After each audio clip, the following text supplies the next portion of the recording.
Liftoff and the clock has started.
Goal.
Hello and welcome to another exciting Vobes One-Eyed Kenobi Showbie with the lovely Julia and the lovely Richard on the not quite so Halloweeny Bonfire Night show, in which we don't celebrate anything other than Easter. How are you, lovely Julia? Not too bad, thank you. How are you? Yeah, no, I'm very well. I've put on my best pucker tie for this evening's not Halloween show. And I noticed that I've got my favourite hat. Yes, a lovely wizard's outfit you've got there. Wizzo. I say, wizard prang, what? How marvellous. Oh, look, and there's wonderful people out there who tuned in on this night. I hope they've got their aerials pointing to the north, or the east, or the wicked west.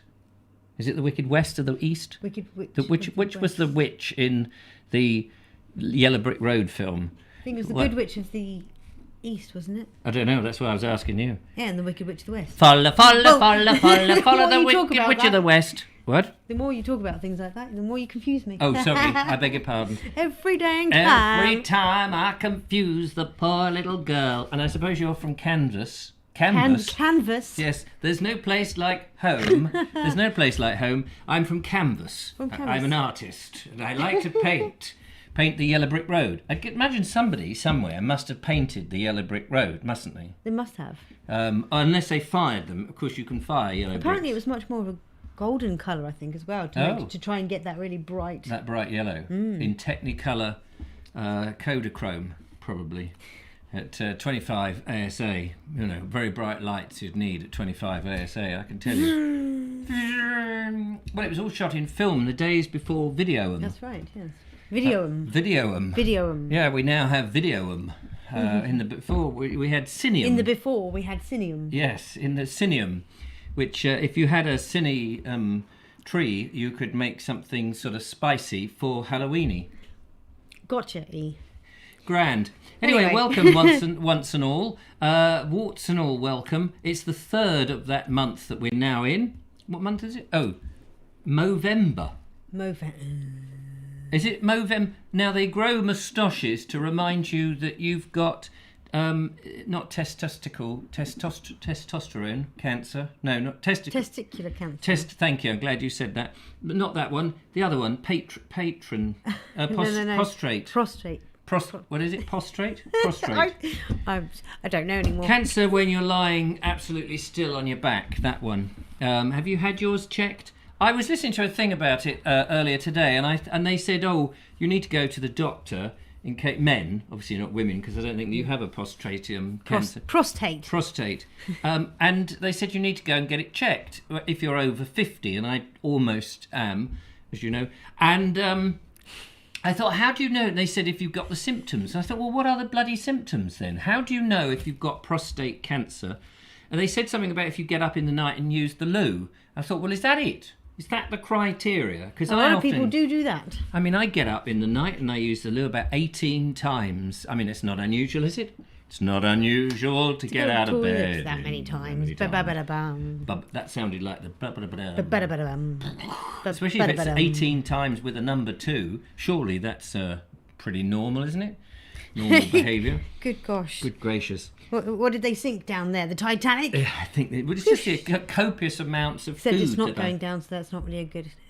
Never mind. No, is that what happened on the Titanic? Everyone was doing a number 2, and it all just at the same sunk. time. All at the same time. That is, and they said, well, golly, we're sinking. It's very embarrassing. Everyone had a bit of V and Z. What is it? V and Z. DMV. And they said, well, let's make it up. We hit an iceberg. And of course, by the time the police... We're here to Fatberg. Yes. By the time the police arrive, it will have melted. So they'll have to believe us. And it was really the fact that if there's any Titanic victims or families of victims listening to this is our stab at humour. Not very good stab at humour, actually, because you really need a good knife. Stab at humour. Stab at humour. Anyway, stab at humour. Ladies and gentlemen, welcome to the show. As you can tell, it's a very serious theme tonight. Let's find out what you're talking about. A lot of people have come in nice and early, which is great. Hope you got the best seats in the house. Mm-hmm. We've got the best seats, actually, haven't we? Those swivelly seats. I like your tie as well. Bow tie. What has it got on it? It's got onions. Skulls. Ooh, yeah, skulls. I was like, onions? No, skulls. Has it got any of those angry bones? Crossbones. Crossbones. No, I don't think so. Just the skulls. The miserable old skull. Got me little hat on. And I've got owls. Kitty ears, although I think I just broke this one. Just as we started. And where did these come from then? A bag. Oh, a bag. In my house. Oh, yes, a bag in the house. In a pile of stuff, which I came across recently. I've been sorting out, and I found them. Too late for Halloween. But never mind, luckily it's the Too Late for Halloween show. Exactly. Perfect timing, really. So how did we know that was going to happen? Do. Anyway, Wizardora, says Jamie Boy 1995. LOL, may I call you that, Julia? Sorry, what? Wizardora. Do you remember Wizardora? No, actually. Oh, Wizardora was a programme that had a woman dressed as a wizard, although wizardess is a woman who's a wizard. A wizardess. Let's just call him Wizard. Well, she was Wizardora. And Brian Murphy was in it. He'd escaped from Eutha Joyce from... what was the sodding program? Don't swear. What was the programme called? I know it was in Man About the House, but George and Mildred. And Brian Murphy was the sort of... is Brian Murphy still with us? He was a lovely actor in his day. He was like this dithering... half-wit husband he played. He was probably a highly intelligent man.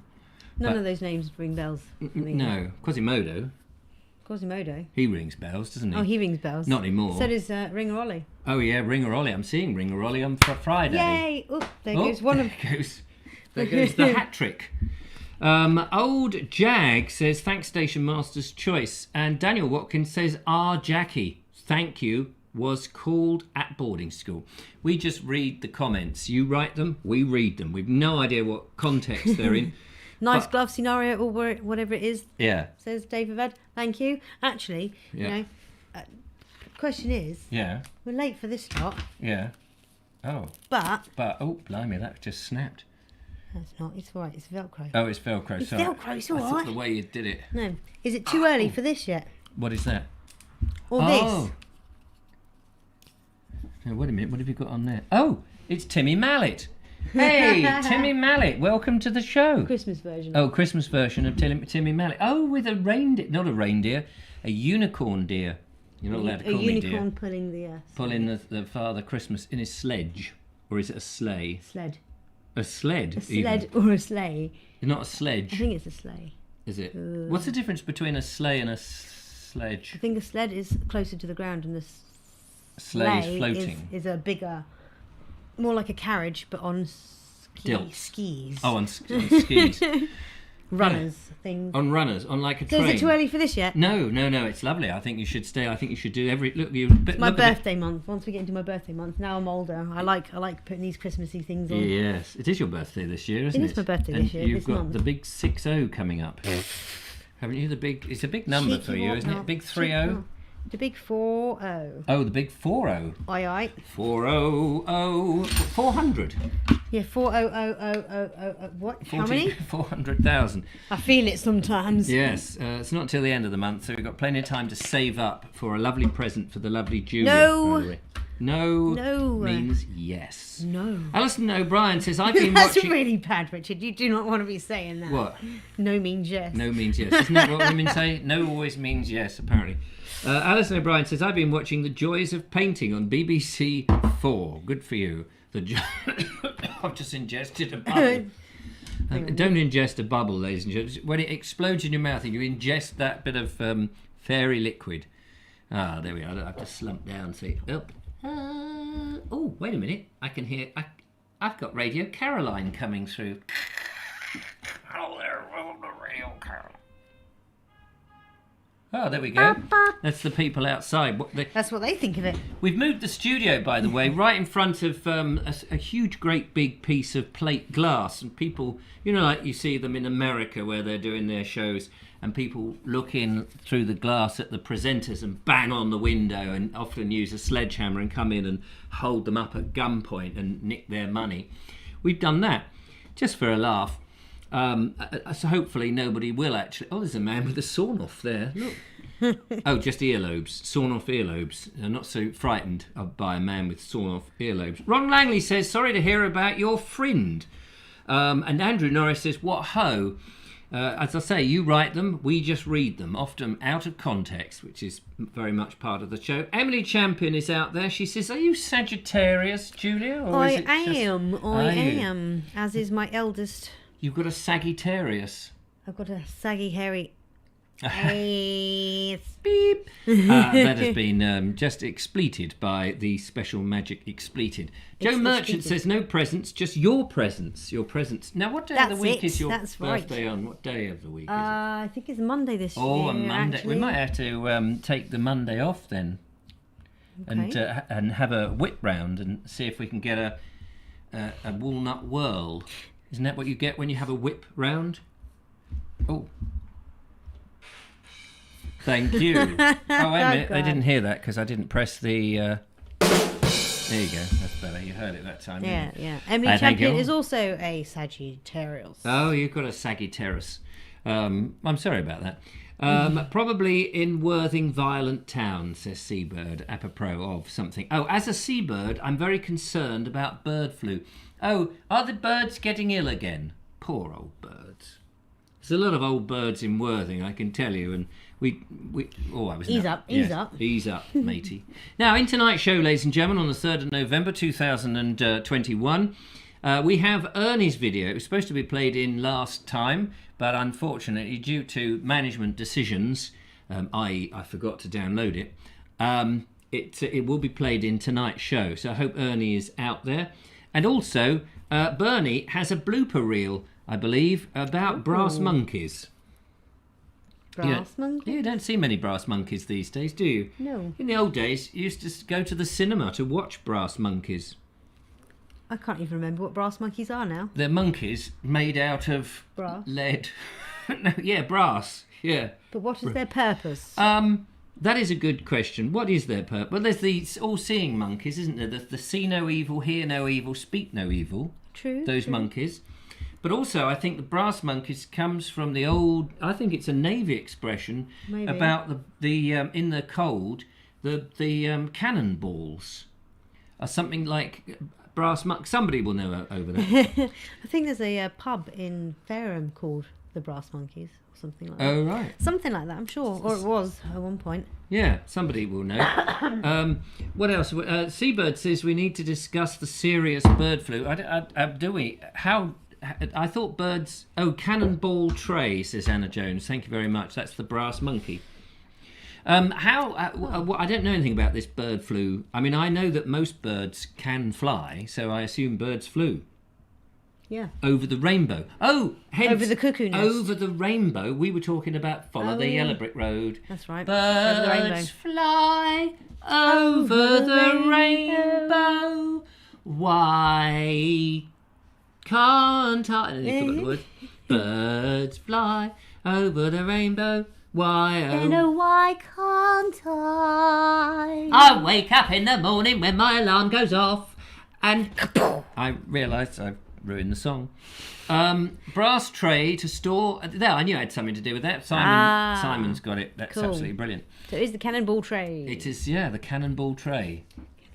The cannonball tray came over the hill and it went hurrah, hurrah. hurrah. The cannonball tray went over the hill and it Hurrah, went hurrah. The cannonball tray, it's little May and something diddly then went. Can't remember any of it. Station Master's Choice says, thank you Station Master's Choice, saved me from having to make up more words. That is why I had to quit the chat about brass monkeys. I was talking myself into a hole, but research since has found out it had nothing to do at all with the cannonball story. Well, there you go. We are going to find out. Cannonballs on ships were stored in racks. Long way to go to get your balls though, Iraq. Where is that rack? It's in the Middle East. Oh, I thought it was... Oh, never... Wait a minute, what's going on here? Oh, you've got a proboscis. She's suddenly grown a proboscis, ladies. Isn't it proboscis? Is that how you pronounce it? I don't ask me to pronounce it now after you've mispronounced it 500,000 times. Yes. Have you got the horn? Apparently I have. Apparently she has. Is that an luminous horn? A unicorn horn. I don't think it's... Well, it might glow in the dark. Maybe. It's like you've suddenly turned into... Dun, da, da, dun, da, da, dun, dun, dun, da, da, dun, dun, dun. Prepare to launch Thunderbird 2. And then they get out of Thunderbird 2 comes the mole. Do you remember the mole? Yes. And it vaguely. used to dig under the ground. It had a great big horn on it, a whirling horn. Ah. Yeah. Maybe that's what I am. I can't remember what number carriage was it in. Was it in 3? You know, they'd have the doors would open and then it would, or number 6. I can't remember. Anyway, it's jaunty. Fingerless gloves kind of defeat the object of wearing them, says Paul Cockrell, apropos. Now, I wanted to ask you this. We will play a video shortly just to get rid of the monotony of my voice. However, I wanted to ask you, did you see the Doom Goblin on the social networks or on the news channels? Apparently she'd gone and copped it at number 26. And she seems to have put her foot in it, hasn't she? Well, so good news. She went out singing. Now I'm going to see if I can... This is definitely a case of don't drink too much, people. Yeah, just don't drink too much. Look, I've just found this here. Global News. Greta Thunberg sings, "You can shove your climate crisis up your bottom." She sang it. I don't want to play it in because I don't want to get a copyright strike. But apparently she sang... You can look it up. Look up Greta, stick it up your ass. I mean, up your... You know what. She sang it impromptu, and it sort of made you think, hang on a minute. She's taking a mickey. And I thought... I don't know what you think about this. I thought, well, she's 18 now. She's probably beginning to get to that point thinking, my mum and Dad have shoved me in front of these. I don't want to do this anymore. I've been talking to the leaders and I've been this, that and the other. But you know, it's like they get to a point where they go, oh, I had to do what my parents always told me. But now, I don't. I'm going to rebel. What are you doing? Nothing. You're flappy. You used to say I got flappy mouth. You've got flappy wings. Are you a fairy? I've got another little elastic strappy thing there. Oh, where is it? It's kind of pinged off. It's broken. The Velcro pinged. See, it's got another Velcro. Oh, another Velcro. Is there another bit? There's another bit underneath somewhere. Turn all the way around. On the left-hand side. No, well, hang on. I'll tell you where it is. There it is. Attached to the left-hand side. Thanks. Oh, wait, I need one underneath the arm. Oh, one underneath. Oh, wait a minute. Give me the other one. That goes under your arm. Right. Got That's it? Oh, crap. Has it done it again? Don't let go of it. Don't let go of the bloody thing. Oh, sorry, I let go of it. Beg your pardon. Got it? Yes. No, I lost it. Long ago. She's lost it coming on this. What am I wearing? I don't know what I'm even wearing. Oh, look, I've got a purple horn. You're a unicorn. Unicorn. Ladies and gentlemen, you've tuned into... Anyway, Smooth. yeah, we need a version of the song No Regretter. No regretter. Thank you. Always a treat when the mole came out of Thunderbird 2. Absolutely, Andy Dalgleish. There we are. Can you remember what was the number on the mole on the thing that came down with the mole? That's what I want to know. Anybody talking about this Greta thing? I thought that was hilarious. Apparently, Greta has really got into Buckfast and fried Mars bars since she got to Glasgow, allegedly. Yeah, Buckfast. I did go. That's down on the Dartmoor. It's a monastery, Buckfast Monastery, and the monks create this incredibly toxic. I think it's like a wine that also has caffeine in it, and it's a very powerful stuff. And I went down there, some years ago, and I bought some Buckfast, and we tried it on the Vobes show, not this version of the Vobes show, the old version, which wasn't the old version when we used to do a beer show on a Friday, and we tried this Buckfast, and it was quite disgusting, and we can see why you'd need to wash it down with a deep fried Mars bar, and apparently up there in Glasgow they do a lot of that. Thunderbird 2 carried them up. Yes, Station Master. Yeah, but what was the number on the pod? That's what I want to know. Oh, I'll have to go and find it now. Hang on a minute. I've got no idea. Let's see if we can find it. You've got your hair back on. Thunderbird 2 mole. I didn't even type. What was going on there? Lisa, aka Ramaboo2, says, so Julia, I'm guessing you didn't get that nap today. No, Lisa, I didn't. Oh, I tell you, I did get actually an hour, but it doesn't really feel like I did. There it is, but I want to know what pod it comes out. What is the number of the pod? That's the thing. There's Thunderbird 1 taking off. Where's Thunderbird 2? But there's a sequence down in the... That's the mole. Come on. Show us yeah. What? Click on that one then, because we might see the side of it.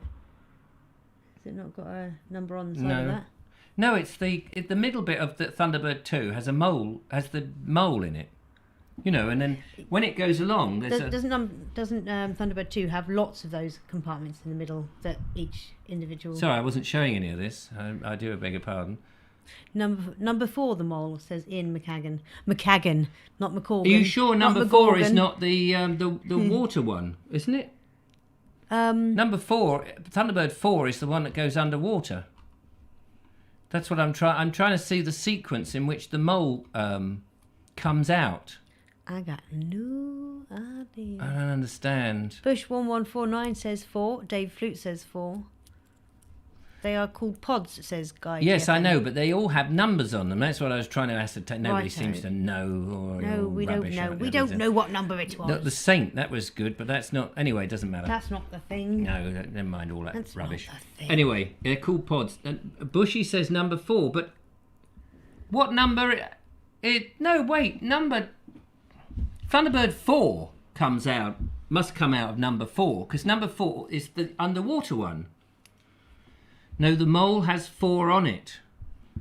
They can't Oh wait, look. Hang on. There's a bit to collect. Here we go. Oh, mishap with the what? Wait, look. Don't panic. Let's just have a look at this one. Open it in a different. Roar it. Yeah, never mind all that. Just get on with it. Here we go. Oh, this is somebody else's animation thing. It's already stop motion. Stop me. Yeah, I don't want that rubbish. Come on. Look. Mole Pod 3 says Mark Burgess, and Jeff and Mandy agrees. Emily Champion says 5. Because the Thunderbird 4 is the underwater. It's the yellow one, isn't it? There it is. Look, you can see that's Thunderbird. It must come out of Pod 4. But what does? Nobody knows. I'm just making it up. You can get your own little set there. Look at that. Oh, we nearly got a copyright strike then. I had to turn the volume off. Thunderbird bingo, says Mr. Mocky. Anyway, sorry, we're getting a bit distracted there. I don't know why you made me get distracted. I don't know why I made you do that. Yeah, why did you do it? Crazy. Right, ladies and gentlemen, it's time for a video. And we're only doing an hour tonight, so we have to get on. By the way, you can give us a call after the video on 07934746790. Is there something in the news that you want to discuss and have a very serious Vobes-style conversation about? Then you know what number to dial. Don't dial that number that we just gave you. If you want a bit more of a light-hearted conversation, give us a call on 07934746790. Right, back into... how do we get back into the thing? Yes, Andy Dalgleish. Yeah, go on. Andy Dalgleish says Thunderbird 4 was the submarine, like you said. Yeah. But the mole was delivered in Pod 4. It was delivered in Pod 4. That was so confusing because Pod 4 would have Thunderbird 4 in it. Unless it was left at base. No, because every mission... Sorry, every mission, Thunderbird 2 would select a pod. Yeah. Thunderbird 4 had to come out of Pod 4. It would be stupid for Thunderbird 4 to come out of a different number. What were the sizes of Thunderbird 4 and the mole? Did they both fit in there? Not in the same pod. Okay. Me. Thunderbird for Dummies book, says Joanna Jones. Thunderbird 4 was the submarine, but the mole was delivered in Pod 4. I just read all that. Why? Why Further would you Googling, do that? says Dave Flute, it is carried into the rescue zone by Thunderbird 2, Module 2. Module 2? What pod was the ferret in? That's the more important question from Michael White. Wait, which is delivered in? Further Googling, it is carried to the rescue. Oh, hang on, we got a caller. Oh, hang on. How am I going to listen to this? Right, okay, we got a call. Hello, caller. Welcome to the show. Hello, Richard and Julia. It's Mark from Kent. Hello, Mark from Kent. How are you? I've just found out it's Pod 5. It's Pod The 5. mole. Yes. In the story, Pit of Peril. The Pit of Peril. I remember the Pit of Peril. Yes, that's right. Thank you very much, Mark Burgess of Kent. Pod. So what pod did you say it came in again? 5. Number 5. Number 5. Yeah, because it'd be silly to have Thunderbird, the mole, arrive in Pod 4 because Thunderbird 4 arrives in a pod. Thunderbird 4 is in 4. Yeah. I think the Ray of Hope says Pod 2. controlled platforms that the planes land on when they lose their undercarriage, they're in Pod 1, I'm sure. Ah, there we are. See, now Not sure what's in 2 and 3.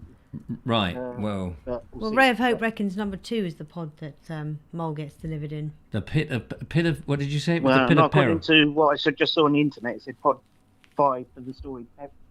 The Pit of Peril. Yes. But it could be that Maybe they it put it in changes. anyone. Yeah. But depending on the script. Yes, you know. but I'm sure they wouldn't have put it in. I mean, they're so meticulous about it. They wouldn't have put it in 4. Any pod in a stall. Anyway, yes. Anyway, that's. Thank you so much, Mark, for. You're welcome. I'll just help you out quickly. Yeah, no, Cheers, because we thanks. were really stuck with that. You look. Are you well?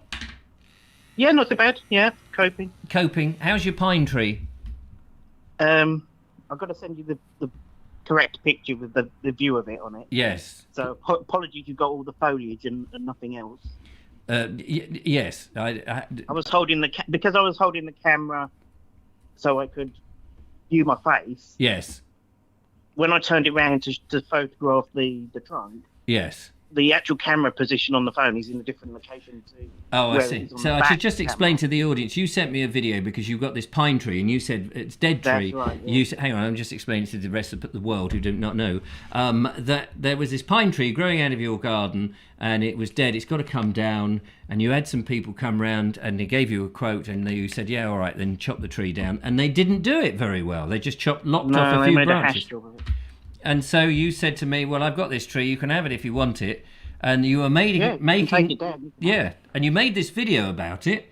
Only all I got to see was your chin, and I did it in a bit of a rush. That's why. oh right, and I thought that's strange. You made a video to show me the tree, and you showed me your chin, and then you showed me basically just past the tree, and I was going, Yeah. "Where's the tree? Where's the tree?" And there was like Yeah. little glimpses of, and I thought, "You're not looking at the monitor, are you, on the phone to see?" No. No. I didn't follow your guidance about making sure you know where the camera lens is in relation to where you're holding the phone. Yes. Because I was using the front camera, not the back camera. I'm I'm not used to the positioning of it. Oh no, it's all right. I mean, I'm highly professional, and I just expect people to be able to, when they But yeah, say, I'll "Here's a send you picture a of a still tree," I picture just and you'll expect to see see the more tree clearly. and not down the road. That was all. Yeah, it's quite Or a a big chin. front, though, so it's going to take you a bit of sawing through it. Yeah. Well, I've got a hacksaw, so I'm sure I can do it. Yeah.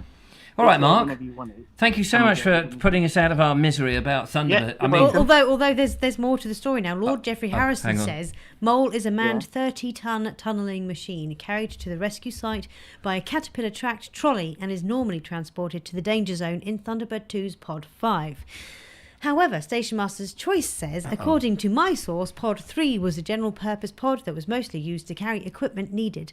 But to be fair, other pods might also have carried the Mole. Mostly, though, it went in Pod 3. It could be, because, as I said, it's probably dependent on what the script said at the time. yeah. I think.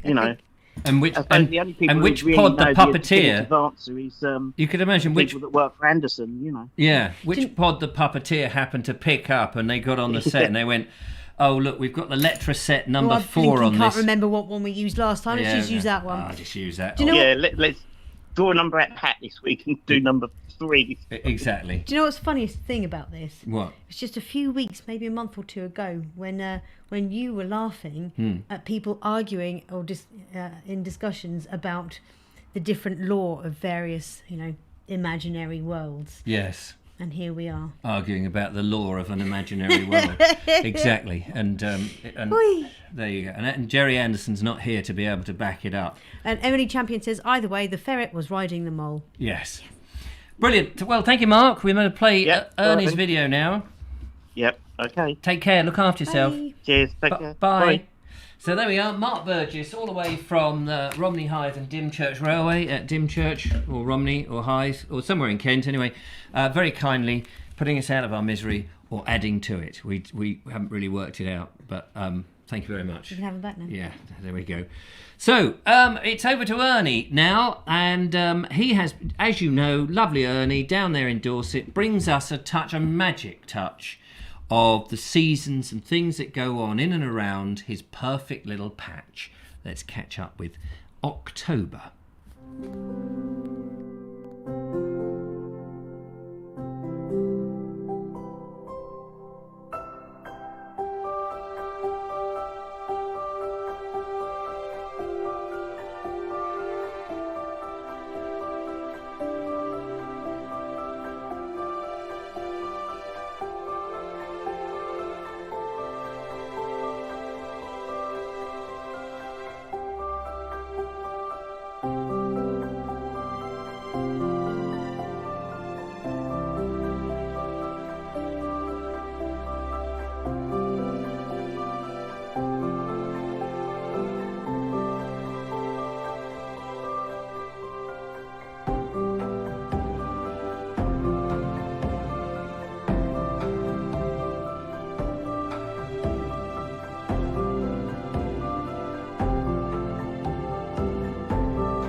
He comes up trumps every time, doesn't he? Love it. Love it. Oh, how lovely is that? Thank you so much, Ernie. That was absolutely beautiful. We loved it. Absolutely loved it. And the trees, the equines, that's the donkeys and the horses. Yeah, and the mushrooms. The mushrooms, that was fun. And Fantastic. the fungi.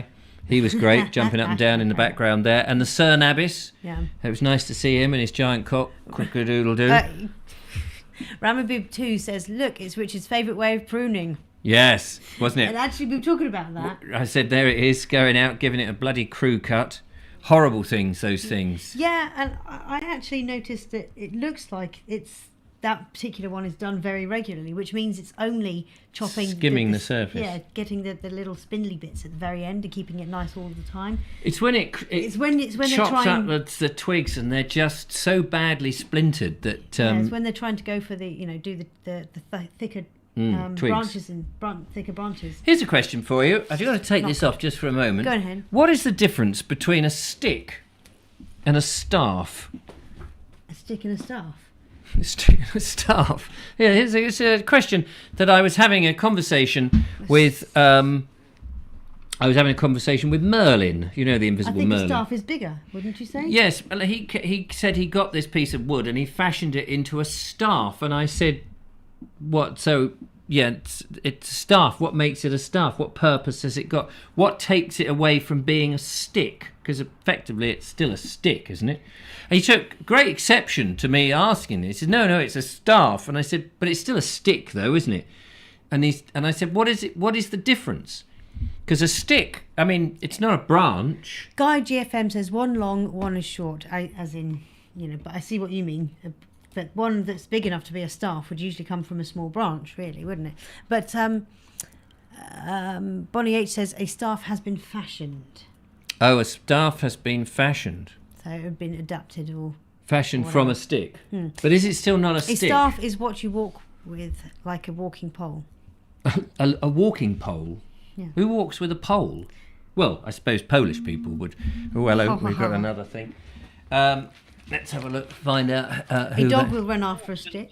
Hello, welcome to the show. Who's calling, please? Hi, it's Alan Sandell. Just trying to turn his other phone down. Yeah, if you wouldn't mind. The thing is, doesn't working. Yes.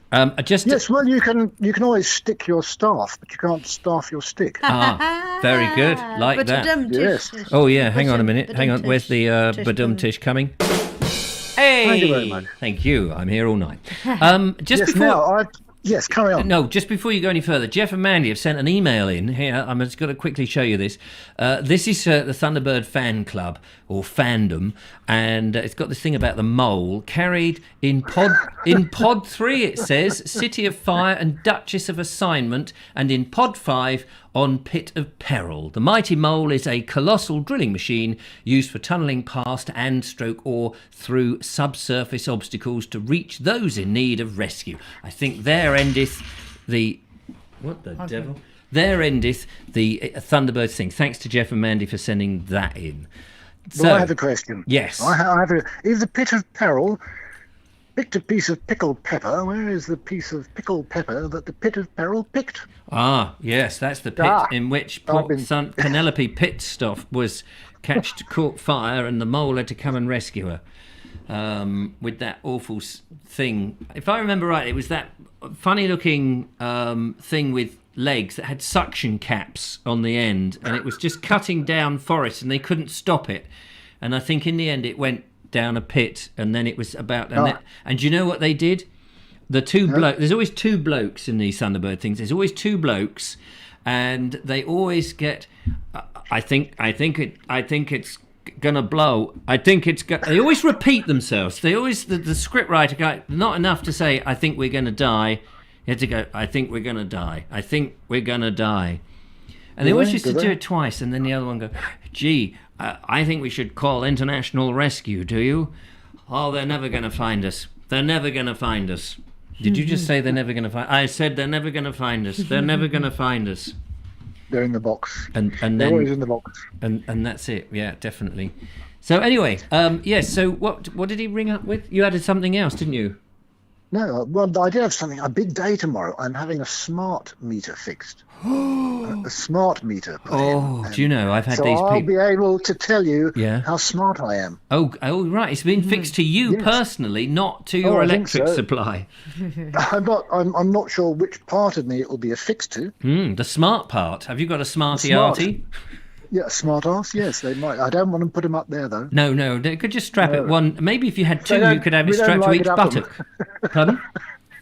We don't. Yes, we don't like it up us. No, we don't like it up us. No, but smart buttocks would be all right, wouldn't it? I've had the people whom I am with continually text me to say, we are fitting smart meters and we're going to be in your area. Let us know if you'd like one. And I ignore it, just as I've ignored the flu jab and the COVID jab texts that I always seem to get. Basically, if anyone texts me, I ignore it because you never. And have you had these texts? Talking of texts, have you had these texts from the post office or DSL or TBT? We tried to deliver a message to. We tried to deliver a parcel, and you go, "I'm not got a parcel. Press here to rearrange it," and you know, or you might not know, it's a scam.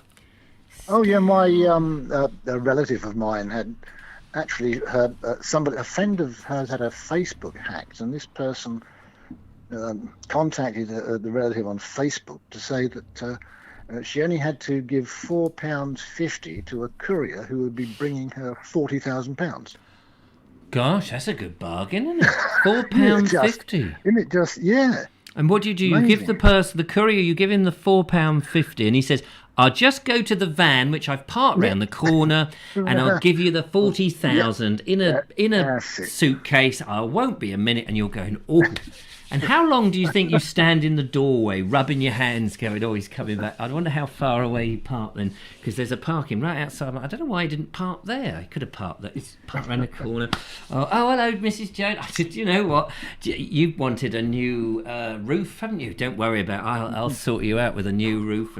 And there's John. He needs a new wheelchair, and all of that. And then they never come back. And then how much of a prune you must feel. Well, you don't tell anybody, I suppose. No, I suppose. You see the bloke knocking on the door on the other side of the street doing exactly the same. Go, wait a minute, he's going to give them 40,000. Hang on, wait. Oi, mate, give us mine first. Oh, he's handed over £4.50. Sorry, I talked over you then.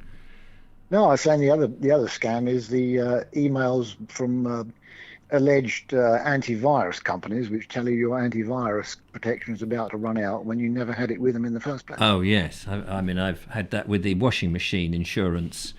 Ah yes, why? I don't get those calls. Do you not? No.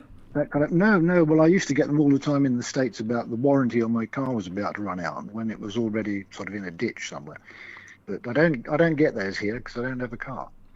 So that's a relief. Now, look, listen, Jackie Lowe says, why shouldn't I get a smart meter? Now, I personally don't want one. I don't want a smart meter. Why are you getting one? What is the advantage? Sell us smart meters. I've got the meter here is outside in a cupboard.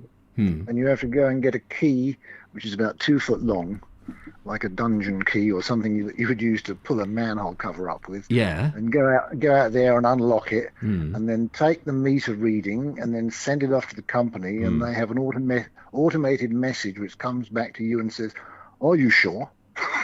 Are you sure you read it right? Because we think you're an idiot." Yeah. So I mean.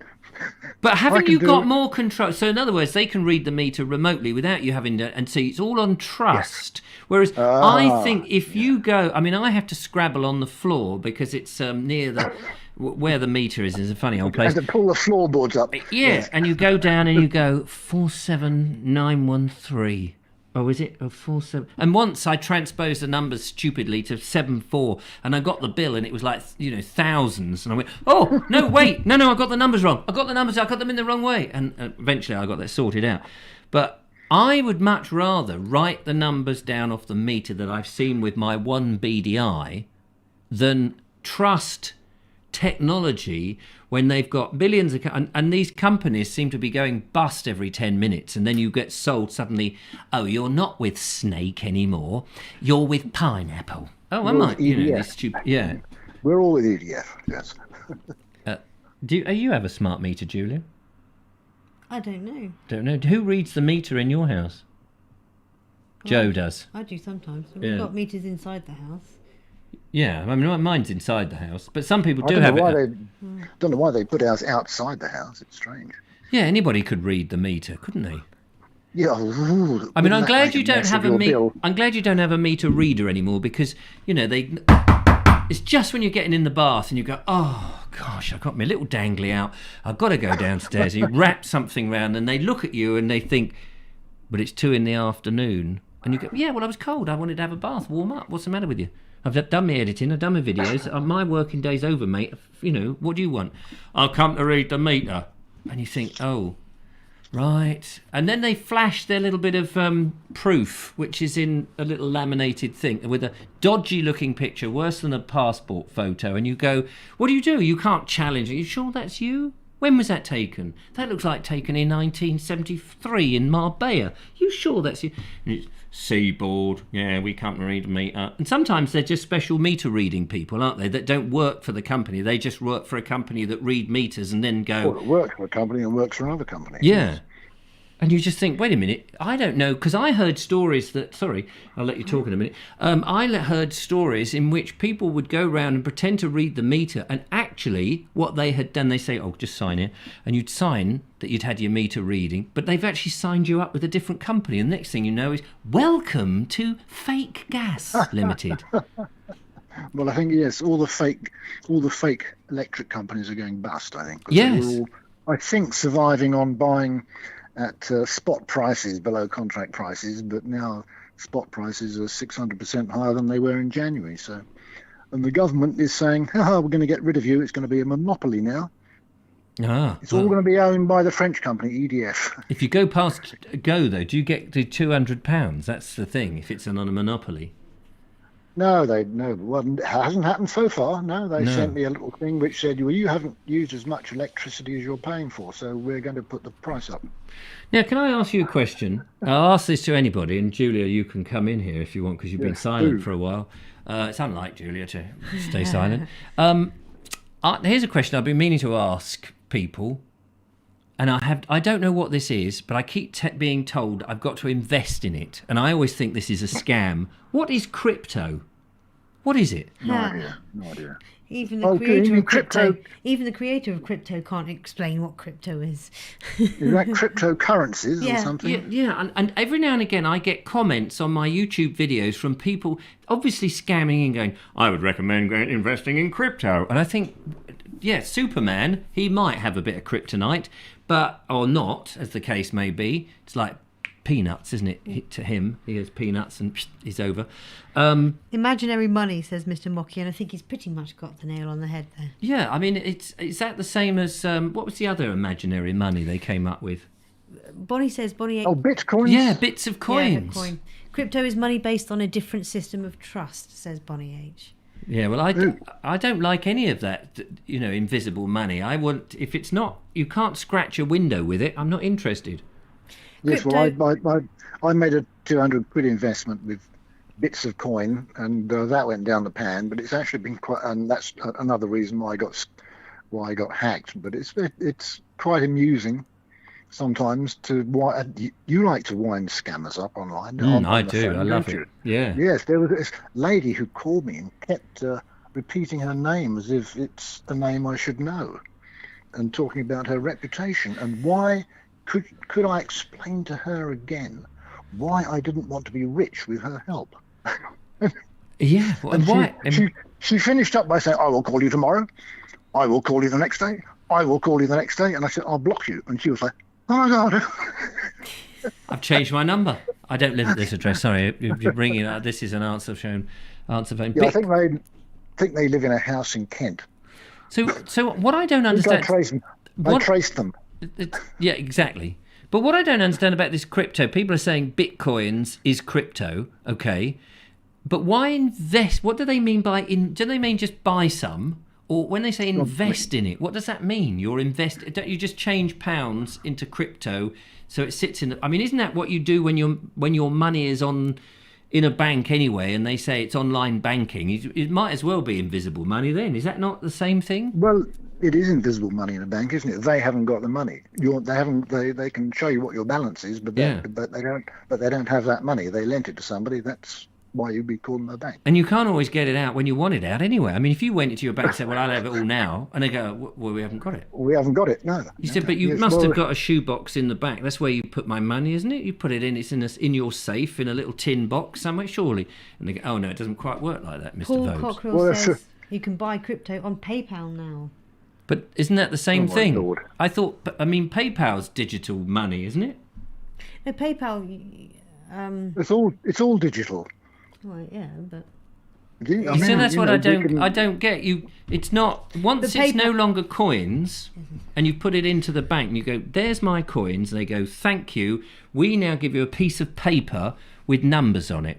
And you go, I've just lost all my money. They've just given me a piece of paper with some numbers on it. I mean, it's ridiculous. But that's the same as a note, isn't it? It's a pound note. Or you can't get pound notes anymore. Audrey Forbes Hamilton keeps her crypto under the mattress. Yeah, good place. And Ramaboo 2 Is says... that a real mattress? No, it's a digital one. Digital mattress. Ramaboo 2 says, bits of coins. Ha! Bitcoin. Don't understand any of this fake money either, but hearing the way Richard just said it killed me. Laughing good. face. Yeah, bits of coin. And which is what, which bit... Because in the old days, that's what people used to clip the coins to get the gold or the silver off them, and then get enough of those clipped coins, and they could melt it down and flog it.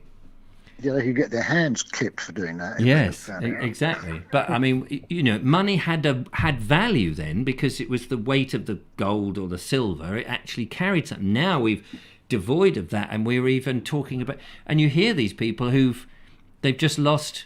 Basically, they've turned it into this digital currency, ones and zeros, and if the computer goes down, you've lost everything. Guy GFM no, you says, can't remember your password, even worse. If Facebook don't let you in, you've lost all of that. That's right. Guy GFM says pounds are backed by government, bitcoins are not backed by anyone. And Brainwash Chris says Bitcoin, think of it as buying a share on a taco exchange. What the hell is a taco exchange? Is that the exactly, taco? yeah. They're one of those. Thing. Aren't they one of those little horse and carriages in Japan? No, tacos are a Mexican. Well, originally Mexican food. Oh yes, tacos. That's right. They're those crispy things. Yes, that's right. Like tortillas. Yes. Yes. Yeah, but gold isn't any better. Is it not? I mean, no. At one point, it's just like a banking operation. At any one time, there'll be 6 people holding a little piece of paper saying they own an ounce of gold. So that's 6 ounces of gold, but the bank only has 1 ounce. I think it was a bank in America that had a run on gold, and they were desperately trying to buy it up in the marketplace because they didn't have it anymore. How weird. Yeah. Flappy Goose says Bitcoin is better than money because you can't print more of it, but it might lead to a creepy government spy currency. I don't know what that end bit was. But why can't you print more of it? Because if it's imaginary, I mean, because it's not real. Whereas money, you can at least open the safe and go, there's my money. But the people who invented Bitcoin only produced, if you can use that word, a certain amount of it. They don't produce any more, unlike central banks, which just add 3 zeros to their bank balance. But surely it's just if it's an imaginary thing and they're going, okay, we've invented this thing, we're going to call it bits of coin, and you've got this thing, and so it's not, there's nothing real, there's nothing solid, and they're just written it on a computer, then presumably at any one time someone can just come along and just go, I'll just stick another nought on there. Oh, I've increased. But the guy who started Bitcoin doesn't do that. There were a couple of other guys who started a rival one. Right. Who just disappeared one day with about $2 billion, and nobody knows where they went. No. Well, if you've got it in a suitcase, it's okay, isn't it? I mean, I went to see. If there's only bits of it, it wouldn't weigh very much, would it? No, that's very true. It depends how many bits of it there are. Audrey Forbes Hamilton says, I don't need to worry about money because an African prince wants to marry me. Yeah, she'll be all right. There's a lot. Ronnie Raisin says, crypto is more real than a piece of paper that only has value because the Bank of England declares it. At least it's backed by something real. I still don't understand how it can be real if it's just not a thing. Whereas at least a pile of gold is a pile of gold. Kerry Baldwin says, "That's funny. He wants to marry me too, Audrey." Oh, you're gonna have to. Maybe you could be You could like, have a fight in the yeah, chat exactly. box. You could share him. I'm sure if he's a millionaire or multi-millionaire, you could have a little bit each. Get your hands off my bloke, says Audrey. Anyway, listen, we've got Bernie's video to go, and then we've got to end the show. Very 'Cause good. we're into, but lovely to talk Very to you, good, very Alan. good. Thank you so much Cheers, for all of cheers, that. Lovely chatting to you. Bye. Take care. Love you both a lot. Bye. There we are. That is Alan Sandell telling us all about Bitcoin and his smart meter. Good luck with the smart meter, by the way. We look forward to finding out just how smart you feel. I like the idea of that 2-foot key. That to me is are you all right? You're sleeping, falling asleep. I love the idea of, got to go and read the meter and you come out and go, I'll just go down. Hang on, you have to do this. I'll just go down in the dungeon and read old meter. And down you go.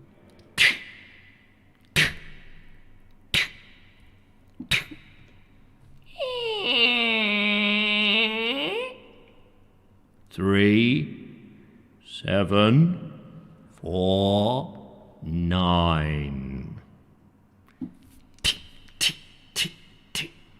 Now, where's the pen? 4, 7, 9, 3. Oh no, what was it? 9, 3, 4. Oh. I have to go bloody back down there again. Anyway, enough of this. It's time for Brass Monkeys, ladies and gentlemen, with lovely Bernie.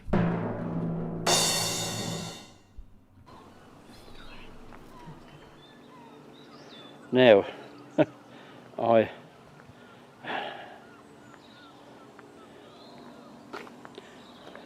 don't wish to be rude here, but there is an expression which I'm sure almost all of you will have heard, and again, apologies for anybody that's offended by this. I don't mean it in any offensive way whatsoever, purely an illustration. You've heard the phrase freezing the balls off a brass monkey. Well, this is what would have been known particularly on a ship, as I understand it, and if I'm wrong, somebody please tell me and I will edit this bit out.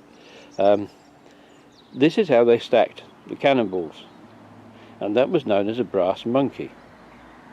Now, there was something about the fact that... No, I'm going to edit that bit out. There you go. Oops, hang on. It says not this one. Oh, that's the one that came in, Bernie. So if it was something else, I'm sorry. But that's what came in to me. So there we go. You didn't know how many balls. Quick calculation, says Jackie Lowe. How many balls? 472. Housey. Was it 88? 88. 2 fat ladies. Audrey Forbes says, a lovely pile of Ferrero Rocher. Oh, Ferrero Rocher. Yeah. You are really spoiling us. The old ambassador. You can imagine. Oh, no. He was answering Jeff and Mandy. Oh, I beg your pardon. Oh, well, that's all right. I was like, oh, no. He's just said, oh, not this one. Not this one. We played the wrong video. So it's the only one I got. Oh, there we go. So what is the actual... Did we ever come to the conclusion on the brass monkeys before we go? Did we know what the reason was? It's not to do with that. Hang on, we could always find out. Brass monkey expression. Bernie seems to think the whole thing might have been false. Ah, right, okay. Just going to have a look for you, ladies and gentlemen. Here we go. According to Google, origins of obscure... Oh, is that ITV? It says it. I don't want to go to ITV. Right. Used to describe cold weather. This saying derives from the traditional Navy phrase, cold enough to freeze the balls off a brass monkey. This referenced the brass structure of monkey where cannonballs were stacked. That's what that says. But what does Wikipedia... Oh, dear readers, please give us some money. Maybe later. Bog off. How do you get rid of it? Go... Thank you. The phrase "da da" by the speaker of the test, what the test is, as the terms "balls" are commonly used. The brass monkeys appear to be a 20th century variant on the expression, prefigured by a range of references to body parts. All right, the cold weather causes the brass to expand, and consequently, the balls fall off. So, during the 19th and 20th century, small brass monkeys cast from alloy brass were very common in tourist souvenirs from China and Japan. They usually, but not always, came in a set of 3 representing 3 wise monkeys, as we said, the hear no evil, see no evil, whatever, carved in wood, blah, blah, blah. The monkeys were often cast with 3 in a single piece. The other sets were made singly. Old brass monkeys of this type are collectors. So in other words, it got cold, and the brass monkeys things fell off, and there is a picture of it. So the navy thing is wrong. Fallacy, apparently. Can we see the unedited version of tonight, Bernie? Says Andrew. On Friday. I don't think he's got it ready. I'm not sure, but anyway, whatever. So there we are. That's it. Thank you very much, ladies and gentlemen, for tuning in on tonight's show. David Ved said orchestra stalls. Orchestra stall. Oh gosh, I can't even say. Orchestra stalls. Orchestra stalls. You know, the stalls where the orchestra goes. Yeah. And it took me a few moments to work out what he meant. Brass balls. Orchestra stalls, brass balls. Anyway. I'm sorry, I don't understand. No, that's fine. You understand? I thought I did, but I've confused myself. Well, there we are. Lovely Julia's confused. I'm confused. You're probably confused. It's been a confusing show tonight, but never mind. I hope you've enjoyed every last moment of it. And if you haven't, please write down what was wrong with it on the back of a £50 note and send it in to me. Meanwhile, I am going to go and play with the fairies in my little fairy outfit. And the lovely Julia is going to laugh her socks off. So that's it. Station Master's Choice says the video went out without it once when I found it was wrong. So we've already played it in. So there we go. Brilliant. Robert Morsley, 91 today. Well done to you. Night, everyone. Toodle tip. Cheerio, Toodle folks. tip. And we hope you have a lovely evening. Oh, Back yeah, again. where's John B? Oh, where is John? Does anyone know what happened to John B? Is he okay? Is he not feeling very well? Has he left? If anyone the has Vobes show? any contact with him, please let us know. ask after him for us. Anyway, don't forget to give must us a go. thumbs up if you must. And we Like will and see you. subscribe and click the notification button. Exactly. See you on Friday. Toodle pips. Bye. Yeah.